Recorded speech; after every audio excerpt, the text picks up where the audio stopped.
All right, welcome back to MMA Al Dente. It is December 12th, 2021, and I'm here to talk to you about last night's event, UFC 269, which was fan-fucking-tastic.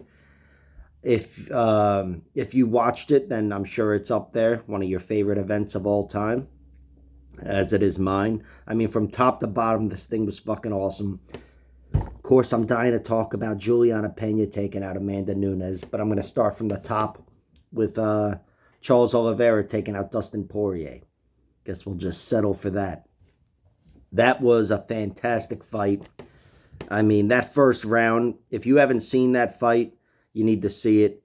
And if you saw that fight, you need to rewatch it. That first round was fucking astounding. Dustin Poirier hurt Charles Oliveira. Dropped him and hurt him. I mean, every shot fucking hurts from where I'm standing. But Charles Oliveira was in Dustin Poirier's face. And look, he's got the reputation for being whatever, fragile. You know, the guy that's, people will always question his durability. This guy has been hurt. He's been losing rounds to not just his last two fights, to, you know, he's been losing moments, if not whole rounds, to a bunch of different fighters, and he's weathered every storm since Felder.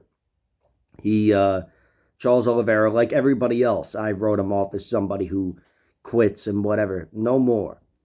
The guy, although don't get me wrong, the next time he loses, I think it'll look similar to his previous losses, meaning a guillotine in the middle of the fight or just a straight up knockout.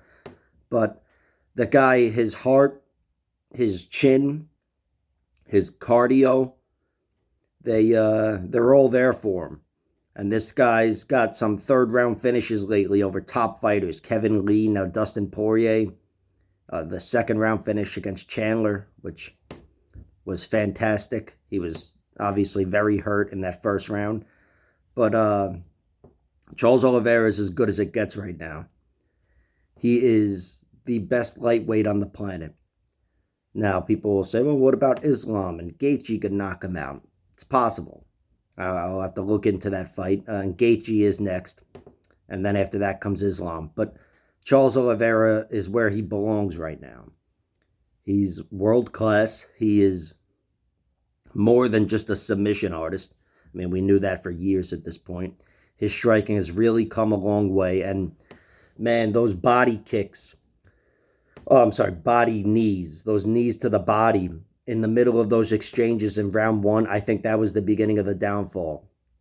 And I don't want to act like, you know, I know for sure, because I don't. And there was some horseshit, which I'll get into, you know, the fucking glove and whatever. But Charles Oliveira started early. He didn't let up. He took his lickings, or his licks, whatever the fuck, and he took over that fight. You know, it's cool to see a guy's grappling get stronger. Not that it's getting stronger, but it's getting more effective as the fight goes on, which that's just the case with Dustin. He's a well-rounded fighter, great at stuffing takedowns, and he kept that fight standing, but it just, it fell apart in round two. And Charles Oliveira, it's not like, you know, he's got a great double leg, but it's not like he just went through Dustin Poirier. He had to hold him on the ground, and that's where the controversy comes in round two. He was working an omoplata, which I forget how they even hit the mat, but I'm pretty sure it wasn't a takedown for Oliveira. And he held the glove. And Joe Rogan was really harping on this, but I've looked at the GIF or the GIF or whatever the fuck, and in addition to rewatching the fight a few times, I think Charles Oliveira didn't do anything deliberate. That's really all that matters to me, anyway. I don't know the rules, but he held the Poirier's wrist while he had him in the omoplata, and it looked like he kind of like torqued his arm and flipped Poirier over. You know, there was enough pressure where Poirier had to give. He couldn't pull out of that. And Oliveira had his wrist. He was even holding the glove. And then he transitioned to something that was, it looked like it was more wrist control, completely off the glove. And then at the very end, he locked his hand where it looked like his finger might have been in the glove. And that's where he got some leverage. Look, it happened. Dustin Poirier, even though he's not the type to complain about that, he didn't complain about it. So what can you do? I don't think it was intentional. I'm not even sure it was effective, meaning the finger in the glove. I'm just saying it looked like it, and I can see the controversy. But look, those guys, if they rematch next week, Charles Oliveira is the favorite. He showed grappling prowess that was too great for Dustin Poirier. Wasn't quite like the Khabib fight, but it was the exact same result. Maybe probably a little earlier. So, yeah, great performance from Charles Oliveira. I think that pace in round one, that was fucking Mortal Kombat. That was Mortal Kombat. Both were throwing. That I got to rewatch that first round 10 times before I go back to work tomorrow. That was fantastic.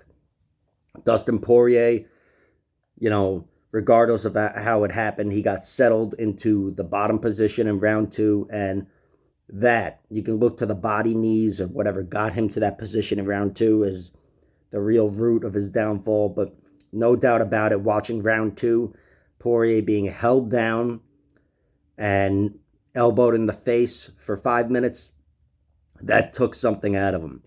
Now, Dustin, as Dean Thomas pointed out, Dustin was content to hold his position on the ground. He didn't, as soon as he hit the mat, he locked Charles Oliveira up in a body triangle.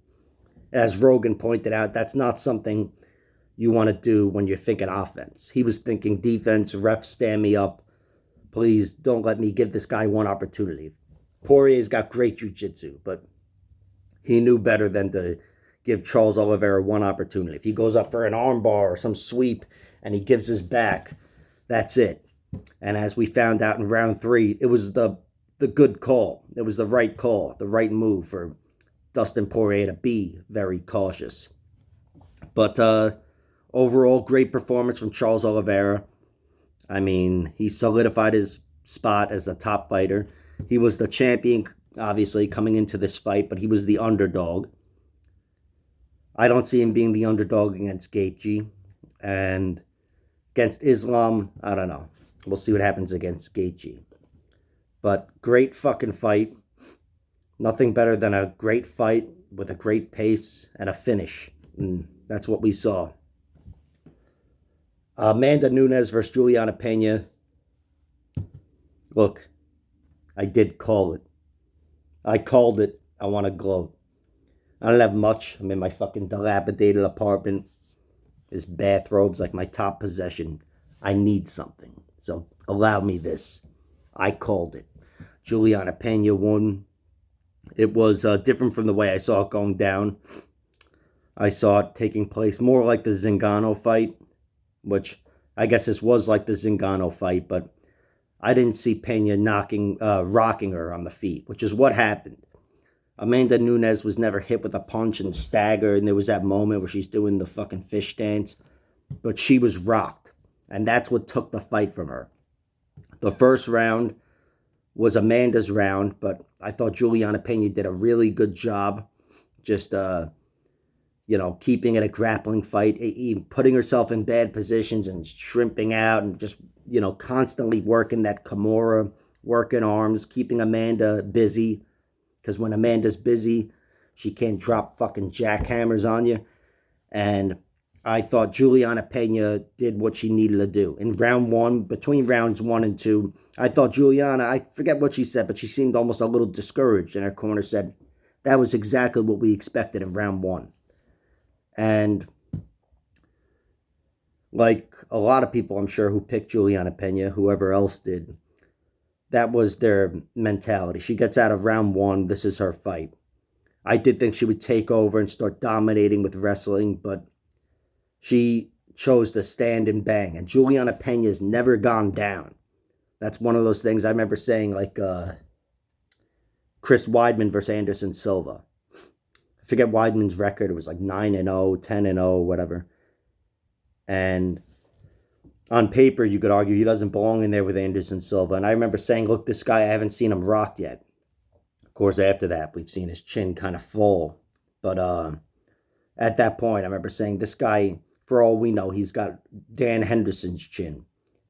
And it might just be too much for Anderson. We'll see what happens. And that happened. I don't want to act like this guy. Oh, I called it. I called like 3 things right in my entire fucking life. This was one of them. But I noticed that there was a lot of talk going in. I heard this expression a lot from the commentators and from a bunch of fans. I want to see that look on her face. That was the talk. I want to see that look on her face when she gets hit by Amanda Nunes. And she has that look like, uh-oh, this was a mistake. Instead, we saw that look on her face. Only it was Amanda Nunes' face when she realized, I can't hurt this girl with my hands, and she's starting to hurt me. And you could see that happen about 1 minute into round 4. I think it was almost at like the 4-minute mark. She gets hit with a combination, and Juliana was really throwing good combinations. Nothing, crazy, but 3 punches or whatever, and the 3rd punch was that left hook that rocked her. Now, again, Amanda didn't stagger or anything, but she was hurt. She was hurt, and that took the fight from her. It took her cardio, her fight, her encouragement. She was discouraged. And as Chael is a big proponent of this, when you're discouraged, when something's harder than you perceived it to be, you're in trouble. And I think there's an adrenaline dump and just discouragement. It's a whole mental case. Mental case. That's the kind of shit you come to me for, right? But it was totally mental. Of course, she fatigued. That was physical and whatever. But I know Amanda pushed herself beyond the limit of fighting 8 minutes, no matter how those 8 minutes go. And this was mental conquering from Juliana Pena. That's what I saw. This fight really reminded me of Chael Sonnen versus Anderson Silva 1. Chael going into that fight, he was saying everybody's scared of this guy, and they fight him like they're scared of this guy. I won't fight him like I'm scared of him. And me, myself included, everybody was just like, yeah, whatever, Chael. Yeah, the wrestler is not going to be scared of Anderson Silva. And within a few minutes of the first round, within 1 minute, I think, Chael comes out and starts striking. Dirty striking, collar tie and uppercuts and just dirty shit. Not cheating, but I'm saying getting in his face. And he rocked Anderson. You could see Anderson stagger back, or you couldn't see Nunes stagger back. But that immediately changed the course of the fight, or it set the course for the fight. And then the triangle changed the course of the fight. But that's what this reminded me of, was, nobody's infallible. Everybody gets hurt. Punches hurt everybody. And Juliana, she can swing. She's never had a knockout. She still hasn't had a knockout, but I think everybody will respect her hands. And I think she respects her hands even more going forward now. I hope it doesn't come back to haunt her fighting Nunes, which I expect will be next. But regardless, that was one of the greatest upsets I've ever seen. And again, I expected it, really. I bet on her, and I picked her. Straight up, I picked Nunes to win. But I did expect I picked Pena to win, but I did expect Pena to win via round 3, 4, 5, or decision. So when it happened in round 2, I was like, fuck. That's awesome, though. And I didn't win money. I lost money, but I still feel vindicated because Juliana Pena is the world champion. And goddamn, that was fucking awesome. Really one of the greatest upsets of all time. You all know the other ones. I don't know which one is greater. Well, let's look at the odds or whatever. I'll tell you, nothing feels as big as this feels. Nothing. I was there for Matt Serra versus GSP. That one was different because GSP, everybody held him in really high regard, but that was his first title defense ever from his first title reign. He wasn't the GOAT at that point, even though he was on his way to being the GOAT.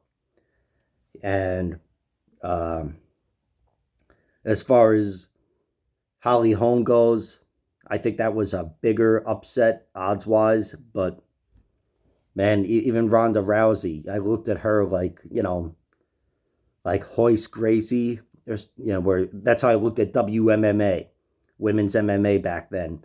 It was just, it was a different landscape, even though a lot of the fighters were the same as they are today. And Amanda Nunes had been established as the GOAT. She's getting knockouts, getting submissions, getting decisions. She looks as good as it gets. She's beaten every great fighter in the history of the sport near her division. And this was the mother of all upsets. No pun intended, because these are both mothers. And Juliana Pena being a mother, she's the fucking world champion. Excellent, excellent performance. I'll probably never stop talking about this, but I should probably move on. All right. Jeff Neal versus Ponzinibbio. Excuse me 1 second. Jeff Neal really showed a lot of heart. I thought he won that fight in the last minute of the fight. I think I had it, I don't even remember at this point, but I know I had it even going into the third round. I think I had Neal winning round 1, Santiago winning round 2. And I know Neal stole it in the end. About a minute or two out from the end of the fight, I thought Ponzinibbio was winning. And then Jeff Neal started throwing. He was tired as fuck, but he started throwing and he started landing. He must have landed 5, if not 10 straight lefts in the last minute, 90 seconds. And it was, enough to, I think, make it a unanimous verdict. I'm not even talking about the judges. I'm talking about the fans. So Jeff Neal gets a big victory. Ponzinibbio was going to war. And Ponzinibbio, I thought, would be the better fighter in a war. I thought he would have the stronger third round. But Jeff Neal showed he's a really good striker, and he's got a good amount of attributes that make him just a bona fide fighter. This guy's top level, and this was his biggest win, I want to say. He's got some prettier wins, nice finishes over other guys, but Ponzinibbio is a guy that's better than those guys. So Jeff Neal, he's got, hopefully all of his legal shit is worked out. He's got that loss to Wonderboy Thompson, but aside from that, and the loss to Neil Magny, but still, he is a bona fide top 10 fighter. And this is the kind of fight you need to win to stay there. So we'll see what happens with those guys. Kai Kara-France versus Cody Garbrandt. That was about what I expected, but I didn't really bet on it because I thought the odds should have been a lot greater for that, a lot steeper for Kai Kara-France to get a finish, and certainly in round 1. But I think a lot of people, and certainly the odds makers, didn't have that much faith in Cody Garbrandt. He's a world-class fighter. He was at 135. And he was going down in weight to fight a smaller guy who, Kai Kara-France, he's a knockout artist. I think, what's his nickname? Lights Out or whatever, something like that. But he's a smaller guy, and those guys tend to have, they're decision fighters. So even a guy that's a knockout artist down at 125, he's still going to be a decision fighter just because the nature of their division is these guys are really small, and the knockout percentage is that much lower. Cody Garbrandt's chin showed it's done. It's done. This guy, much like I said about Charles Oliveira, and I don't think Charles Oliveira is done or nearly in the same boat as Cody Garbrandt, but Charles Oliveira, I said his next fight that he loses will be a knockout. Same goes for Cody Garbrandt. I don't see him being submitted or losing decisions. This guy loses, it's going to be via knockout. I don't even know if he's going to fight again, to be honest. I know this took a lot out of him, going down to weight, and he had a rough cut. And now he's been knocked out by a small guy at that weight class. And it just doesn't speak well for his chin in this current landscape of MMA, the UFC. The fighters there. And Kai Kara-France, I don't want to say he was tailor-made for Cody Garbrandt, because he clearly wasn't. But I think that was the reasoning going into this, was this guy is more of a point fighter, certainly at the UFC level, despite his last fight being a knockout over Rogerio Bontorin. He is it was kind of similar to the Asuncao fight, where I thought Cody was taking these, these fights. Not that, I don't even know how it works, if it's him picking and choosing these fights, but I know the Asuncao fight just was like tailor-made for his chin. It was to protect him and also give him a good opponent. That's how I looked at this fight, and even though his chin held up for 25 minutes against Rob Font, his chin didn't pass the test, and I think this is it for him. I don't know if he's going to fight again. If he does, it should probably be against Ronnie Yaya. And even then, I don't know.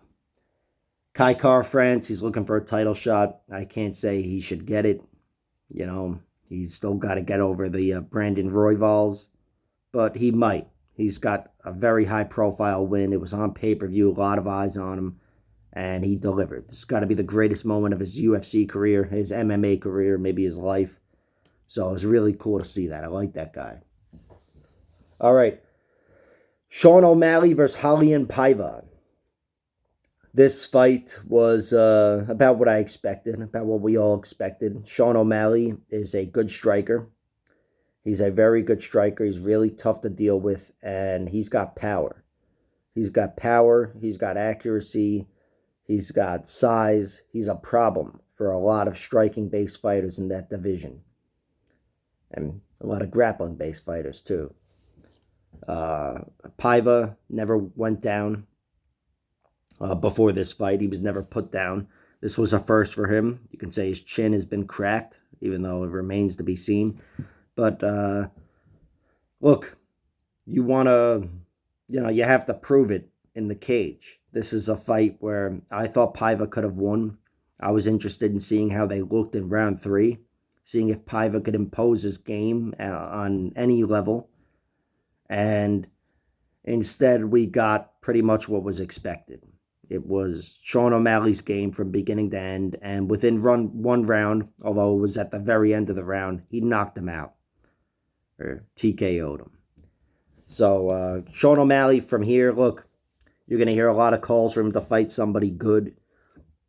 And, of course, I think he's beaten a lot of good fighters at this point, but he's got to fight someone better. He's got to fight someone ranked. He's got to fight someone with a name, and I mean, I feel like he's been on pay-per-view for the majority of his fights. This guy, he can't headline a pay-per-view right now, but he could headline a fight night. And I think his next fight will be a headliner, which would be interesting because he'd be in the 5-round category there, and I'd like to see him fight a longer fight. But maybe he'll be on the undercard of a pay-per-view fighting fucking whoever. I don't even know. Davy Grant, which would be fucking awesome. I love Davy Grant. But nevertheless, I'm high on Sean O'Malley. I don't really like him, to be honest, but I think he's got a lot of potential, and I'd like to see him take another step up. I think he talks a lot about, hey, fuck it doesn't matter. I get paid the same to fight this guy that I do that guy. So why would I try to fight that guy when I can fight this guy? Yeah, that's all cool and whatever, but I think a lot of that is not fear, but trepidation. I think he knows, look, I can play it off however I'd like, but I was knocked out against Marlon Vera. He didn't just beat me, and my ankle didn't just get fucked up, certainly not on its own, but he was knocked out in the end. It was brief, it was a flash knockout, but it was a knockout. He was unconscious briefly, and don't think for 1 second that's not in his mind. So I hope he gets over that. I hope he takes a serious fight next against a dangerous fighter, maybe even Marlon Vera. Who knows? But I would love to see him take a step up. Josh Emmett versus Dan Ige. Close fight, really close fight. I thought this was razor thin. I scored it for Emmett. I was happy he got the decision because Dan Ige lost that momentum. He had all that momentum in round 2. Even round 1 was very close, but Josh Emmett knocked him down. And Josh Emmett, I think on that alone, won the round. The rest of the round was competitive enough. Round 2, it looked like Ige was taking over. He was really busting up Josh Emmett, jabbing his face off, and Josh Emmett looked flustered. He looked flustered and uncomfortable. And I remember thinking, well, this fight's only going one way from here on out. But then Ige started pumping the brakes a little bit in round 3. I don't know what happened. Cardio, maybe something hurt him or whatever, but he lost his momentum. And for a guy that just fought 5 rounds on the losing end to Zombie and Cater, I can't imagine it's a cardio issue. Something, whether maybe just the way the fight played out. These shots landed, those shots didn't, but he kind of fell apart a little bit. He, look, it was still close. At the end of the fight, I didn't know who won. But the way the fight was going in round 2, he must have been a significant favorite. I don't pay attention to the live odds, who's going to win, the live odds. But, yeah, that seemed like it was his fight in round 2. And Josh Emmett, he's a guy that's been in a lot of tough fights. People, they were talking about him in the commentary, like, this guy, hope he doesn't become too reliant on that power. Even before he started getting these knockouts in the UFC, he was a decision fighter.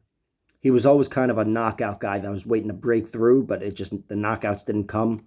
So certainly in the UFC, the first 5 fights of his career or whatever, he was a decision guy. And he's a guy that can fight like a decision fighter. He's got great cardio. He's got great power that carries throughout the fight, which is always, at the very least, it'll hurt your opponent, but also it's going to change his tactics, keep him in check. And maybe that's what happened. Maybe he hurt Dan Ige and just slowed him down a little bit. I didn't see where he hurt him, but it must have happened because Josh Emmett he brought it in round 3. Again, I can't say he won for sure, but I gave it to him. And I thought he won rounds 1 and 3 and won a hard-earned decision. Dan Ige, from here, he's got to take a significant step down. This guy only fights top fighters. And that's why he's suffered a lot of losses lately. And even his last win, I think his last win was against Barboza. I don't know. That was a close decision, So we'll see where these guys go from here. I'd love to see both of them get back in there soon. I don't even know Emmett's age, but I feel like Josh Emmett, he really buried that memory of Jeremy Stephens putting him out, breaking his face. Josh Emmett's a tough fighter who's going to be there till the end, unless you break his face. And his power's going to be there with him. So, good fight. Next up, Dominic Cruz versus Pedro Munhoz. Oh, by the way, I'll go through the bonuses right now. Cruz versus Munhoz wins fight of the night. Performance bonuses go to O'Malley, Kai Kara-France, Juliana Pena, Charles Oliveira, Tai Tuivasa, and Bruno Silva. It's 8 bonuses. Very fucking cool. I love when they give the extra bonuses. Just shows that they appreciate the action. All right, Dominic Cruz. This was like the perfect Cruz fight. I thought he lost round 1 clearly, and I thought he was going to be finished. Pedro Munhoz rocked him. And look, anybody can get rocked, but he was rocked again immediately thereafter. And Pedro Munhoz, it just looked like, he has bricks in his hands. And he does have bricks in his hands. It's Cody Garbrandt. And Dominic Cruz, I just thought this guy's lost his step. And he's being hit here. And that's before being slowed down by leg kicks. This sucks to see. And in the end, Dominic Cruz proved me wrong, proved everybody else wrong. He really fought his ass off in rounds 2 and 3. I thought his hands looked fantastic. He was working angles and being Dominic Cruz, but he was also throwing down. I thought he sat down a lot more and threw hands, in the pocket. And Pedro Munhoz, he's as tough as anybody, probably literally anybody in the UFC, in the sport. But he was being worked over. And I can't even say he gassed himself out trying to finish Cruz in round 1 because he didn't go berserker. He didn't. But his cardio wasn't there.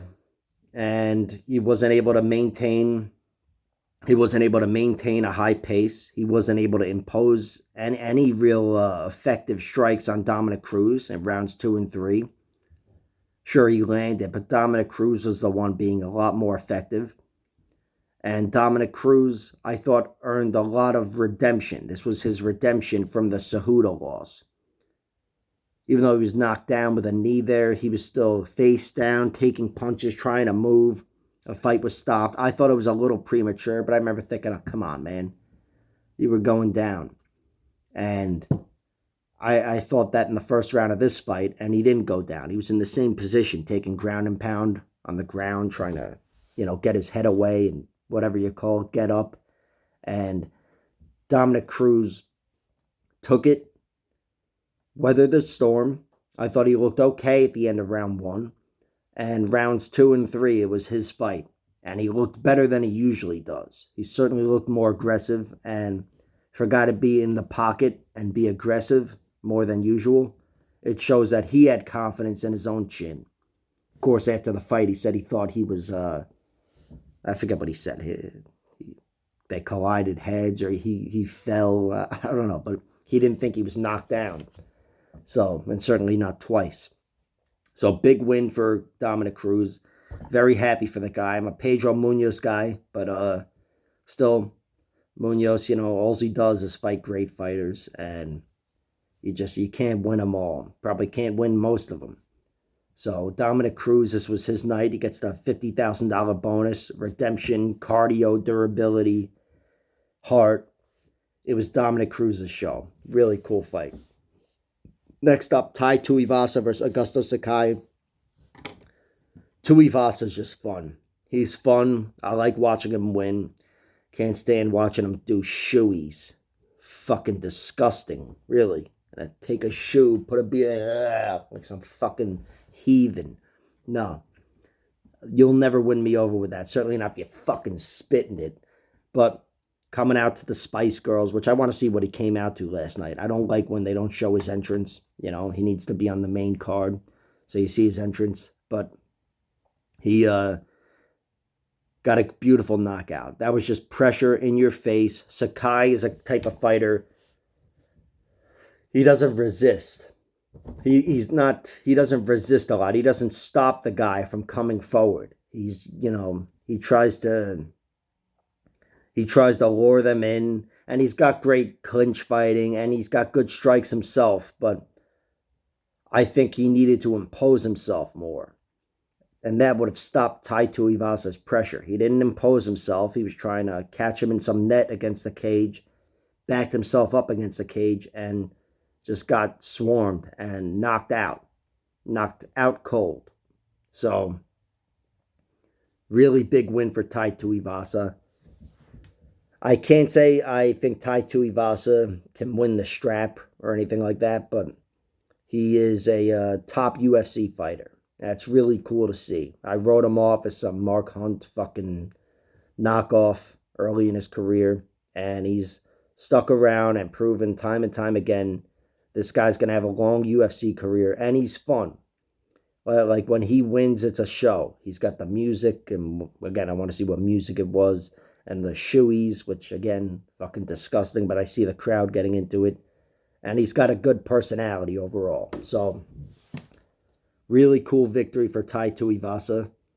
Glad he got a performance bonus. And Augusto Sakai, he's kind of, I don't want to say he's boring, but he's one of the more boring top fighters out there.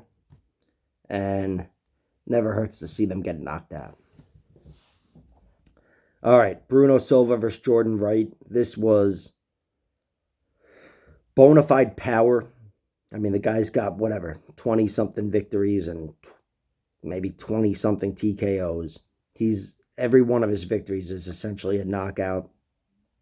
Every one of his losses is essentially a submission. Jordan Wright is a striker, and he's got a weak chin. He's a karate striker, or whatever. I don't even know what type of discipline it is, but yeah, I think he's a karate guy, and he's got a weak chin. I think this might be it for him in the UFC. I'd love to see him around, to be honest. The guy's very exciting. There's nothing better than a glass cannon, but he doesn't, I don't think he's made for the UFC. I don't think he's long for this world, so to speak. His chin, just in now 3 of his losses, or 2 of his losses, and 1 of his no contest, he's been knocked out, and he hasn't looked good getting knocked out. He's on roller skates. He looks fucking silly. So, It sucks for him, you know, because he's a really exciting fighter. But this is what happens when a guy with bona fide power fights a guy with a bona fide glass chin. It's only going one way. And Jordan Wright at least gave himself a shot. He was working Bruno Silva for whatever it was, 40 seconds. And he worked him over. But he didn't get a finish, didn't come anywhere close. One punch on the chin, and he's doing the fish dance, and that was that. Is it the fish dance? And what the fuck am I even talking about? The fish dance. You know, no one knows. All right. Andre Muniz, Frankie Muniz. Andre Muniz versus Eric Anders. This was like your basic fucking MMA fight from like 99, 98. Got a first round submission and a beautiful armbar from a guy who just looked to be the better fighter. He had, he's one of the top prospects. He had one of the greatest moments in submission history, tapping out Cachoeira. Technical submission or whatever, but he broke his arm. That's good enough for me. And where do you go from here? You tap out Eric Anders with an armbar. Same exact armbar. This makes it 3 armbars in a row for Andre Muniz, which for a fan like me, that's really exciting. I love submissions. And I've gotten tired of just seeing the generic rear naked choke and pretty much nothing else these last few years. I used to like all the variety of submissions. Not that we don't see any arm bars anymore, but we don't see him as often. And this guy's got 3 in a row in the UFC. That's incredible. That might be a record. Might be Hoist Gracie's record for all I know. But it's something like that, where, 3 arm bars in a row. I can't think of anybody else doing that. And he's also got 4 arm bars in his last 7 fights. And I believe before that, he's got no arm bars in all of his other submission victories. So this guy has turned a corner with the armbar, if nothing else. And he's one of the top prospects. Can you call him a prospect, or is he just a contender now? I think he might just be a contender. But I'll never miss any UFC fight. But I'll never fail to get excited for an Andre Muniz fight. I do question his chin just because his losses have all come from TKO or knockout. But I've got to see it happen for me to really doubt him, inside the UFC. So this guy's only going up from here. I thought this was a big win. Nobody's tapped out Eric Anders. Not that he's Cachoeira, but nobody's submitted him. And he's a competent, I think he's a black belt. But, he was reduced to being the athlete who's in there with the jiu-jitsu guy. That's what this looked like here. And he wasn't much of an athlete in this one. Muniz took him down like it was nothing and worked him over. Really cool victory. Can't complain about a first-round finish. Can't complain about an armbar. All right. Erin Blanchfield versus Miranda Maverick. This was technical dominance, which is something I'm beginning to associate with Erin Blanchfield. She's really young. She's pretty cute. And she is really good. She's really good. And like they pointed out on the commentary team there, she looks seasoned. She looks like a seasoned fighter. They talked about her losing to Tracy Cortez, and that was 3 years ago. Tracy Cortez, who's now a UFC fighter with a great record. She clearly belongs in the UFC. So does Miranda Maverick, to be honest. Sarah Alpar, I don't know about. But this was an eye-opening performance. Really high on Blanchfield. I did think Miranda was going to win this fight. I thought Maverick was just a stronger girl, and she probably is, to be honest. She's stronger than most of the guys, but strength isn't enough. Strength doesn't overcome technique, not often anyway, and just some beautiful takedowns from Erin Blanchfield. Trips, and did she double her? I don't know, but a lot of interesting takedowns. She just looked, I think she knee tapped her. She looked really, really good. Really good against a girl who has looked really good against other bona fide good fighters. Macy Barber, who's taken out a lot of great fighters in the UFC. J.J. Aldrich and Jillian Robertson. Those are both, I'll get to her in a minute. Those are both bona fide UFC fighters. Maycee Barber took them out via TKO. Miranda Maverick lost to Maycee Barber, but she really beat her. My point is these are already established UFC fighters. It's not like Erin Blanchfield came and wiped Maverick out of the UFC. No, she's going to be there. But Erin Blanchfield is going to be above her, and I can't wait to see where she goes from here. I hope she gets a quick turnaround. Even though she fought 15 minutes, it was dominant like her last fight. And Miranda Maverick, she's still young too, even though she's older than Blanchfield. She's still really young. She's got a lot of time to develop, but she's got to sharpen those skills because she had nothing for Blanchfield. It looks like these two fight in 5 years. The gap won't be closed. Now, of course, that's horseshit because they're both so young. You never know. They can both improve dramatically. And, I hope to see both of them with strong futures in the UFC. But this was a case of one fighter being 10 times better than the other one. That's what we saw. So that was a good fight. Decision. Ryan Hall versus Darrick Minner. This was a bit of a surprise. I had the under in this fight. I was sure of it. Darrick Minner's a guy who just goes berserker. He goes for it. Although he might have been a little more reserved in this one because he was fighting Ryan Hall and he probably didn't think he could submit him. I still thought he would go for shit and whatever, and he did to some extent. But Ryan Hall, he's a very unorthodox fighter, clearly. He's really tough to dominate and wrangle.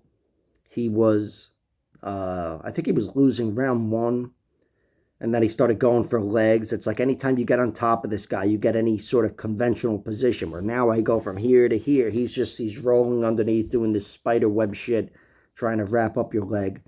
Ryan Hall, he's a very difficult task. Very difficult task. It looks so easy against Ilia Topuria, but that's because Ilia Topuria is phenomenal. He's phenomenal, he's versatile, and he is powerful, where a lot of other fighters aren't. Darrick Minner's all those things, but he's not nearly on the level of Ilia Topuria. And Ryan Hall, look, he's a great point fighter. And that's not what this was. That's more reserved for fighting on the feet, point fighting. You think of like a karate style, which is what he has and how he fights on the feet. But he's got no wrestling prowess. I thought at the end he looked so dominant. That was your conventional, even though I don't think he wrestled him down, but that was your conventional top game in MMA. He was working an arm triangle. I was sure he was going to get it even then. But the majority of his dominance comes from lacing up legs and rolling around and just playing in his world, the 50-50 school. Darrick Minner, I don't know how many losses he has. I just know he's got, I think, 8 submission losses, which is insane. That's why I looked at this on paper and said, there's no way he doesn't get submitted. I've seen this fight 1,000 times. Hall's going to submit him in round 2. The fuck do I know? Minner, I don't want to say he leveled up because I don't think there's a higher level than Ryan Hall. So I still don't think it would have mattered. But if you look at his submission losses, he's got a lot of them, or a few of them, to regional fighters with dog shit records early on in his career. But it does look like he turned a corner, where he's only lost and been submitted by really good fighters for the last 7-8 years. Really good fighters. So, again, I expected Hall to get it done anyway, but it doesn't totally surprise me that Darrick Minner was able to survive here. And as for the decision, I thought Ryan Hall won at the end, obviously with round 3, which I'm not even sure if that's in the realm of being a 10-8 round, but I don't remember one moment for Darrick Minner in that whole round and being stuck underneath him, in the full mount. With a submission threat, I don't know, the dominance and this and that. I got to look up the rules, have John Anik explain it to me, but it didn't seem out of the realm of possibility that it was a 10-8 round. Regardless, Ryan Hall won, and he did say afterwards he's looking to get back in there. No more of this long layoff shit. So, That's almost a direct quote. I don't think he said shit. So we'll see Ryan Hall soon. Probably see Darrick Minner soon. I'm a big fan of both these guys, even though I don't see either one of them reaching the top. I'm a big fan of Darren Elkins. He's one of my favorite fighters on the planet. A guy who fought both of these guys, in fact. And I don't see him winning the title. So they don't all have to be champions. All right. Tony Kelley versus Randy Costa. This was, I thought Costa would win in round 1 just because he looked so good in round 1. But I thought if he doesn't win in round 1, he's going to get finished in round 3. And he got finished in round 2. He didn't have one moment in round 1, really. And he was dominated. Tony Kelley is a guy one of those guys that can count on his own cardio and count on his pace. And he's also pretty well-rounded himself. Randy Costa, I think he tried to mitigate his failures from the last fight. He's a guy who's got to worry about fading, and especially coming out of the gate too strong, which is what made him fade in round 1 against Yanez in round 2. He overcompensated Randy Costa. He came out, he looked like he was content to lose round 1 just for the sake of not burning his cardio. He tried to preserve his cardio. There were plenty of times where he could have thrown in the pocket. He was being chased around by Tony Kelley when he wasn't being bullied against the cage. And he never created one opportunity for himself. I think he threw one head kick, which I know those are costly on your gas tank, but he was so afraid of burning energy. He really didn't burn anything. And Tony Kelley took over that fight from the middle of round 1. It was just over. Randy Costa looked like a fish out of water on the ground. And again, there's a lot I can say. I'm just a fat guy in my fucking apartment here, my studio apartment. But I think he kind of checked out of that fight. I think he turtled up and said, fuck this. And that's what happened. Fuck this. Big win for Tony Kelley. You know, not that Randy Costa is a world beater, but he was a 2-1 underdog. Or 2-1 favorite, Randy Costa was. I forget the comeback odds on Kelley. But it was a great win for him. You win as an underdog and you get a finish and largely dominate the fight. That's as good as it gets. First fight of the night, Jillian Robertson versus Priscilla Cachoeira. This was dominance from Jillian Robertson. Well, not really. I actually thought Cachoeira was dominating on the feet. But once the fight hit the ground, which was 2 minutes out from the end of round 1, that's all Jillian Robertson needed to get the finish. And I thought the fight would play out like that. I just thought it would be more prolonged, where Cachoeira would have the edge in round 1. And then Robertson probably gets a victory in round 2 or 3 if she doesn't get finished in round 1.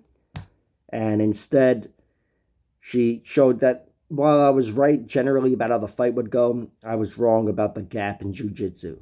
And that was a serious gap. You could see Jillian Robertson you could see the technique sometimes when technique is holding someone down. Because Jillian isn't the bigger fighter. But she just mounted her so smoothly. And once she got into mount, it was clear Cachoeira can't move. She's not going anywhere. And Jillian Robertson held her down and put her in a rear naked choke. It was, you know, your basic MMA fight there in that regard. But she did get a finger in her eye as she was, you know, attacking with the choke. And Cachoeira was defending. I'm willing to give Cachoeira the benefit of the doubt because she was reaching up and didn't know what she was grabbing. Although I imagine you know what an eye feels like. It did seem very dirty. But still, no harm, no foul. And I don't know if there was harm. But either way, Jillian Robertson gets the victory in round 1. She seemed in too good of spirits to even really pay any attention, pay any heed to the finger in the eye. But it was a great fucking performance from Jillian Robertson. That's a kind of fight where, look, it's in the shadow of the knockouts and the submissions even that were above it on the card. But a first round finish over a fighter that was beating you for the first 2 or 3 minutes of that round, that's, again, as good as it gets. How many times have I fucking said that in this one video? Big win for Jillian Robertson. And she, like I said before, she absolutely belongs in the UFC. She's a bona fide UFC fighter, whereas Priscilla Cachoeira, I don't think you could say that anymore. I'm not saying she's going to be cut. I just, she looked too weak on the ground here to give me any confidence in her going forward. I think she wins a lot of fights with first-round knockouts against the right opponents, but generally she's bottom of the barrel when it comes to UFC. All right. That's my UFC 269 digestion here, my review. I hope you guys enjoyed it. I can't wait to rewatch the whole fucking event. It was fantastic. If I had to give it a rating from 1 to 10, I'd probably give it a 9. I mean, it absolutely delivered. The card on paper was like a 9, and the event itself was like a 9. 9 out of 10. This was beautiful. So, can't wait to watch the next one. Really pulling for Darren Elkins versus Cub Swanson, but I'll drop a preview video for the fights early in the week. And I'll also throw around some of my bets in case you want to make any money, like you should have on Juliana Pena. Although I bet on her for round 3, 4, and 5, and I didn't win any fucking money because I'm a fucking idiot. But thanks for tuning in. See you guys soon.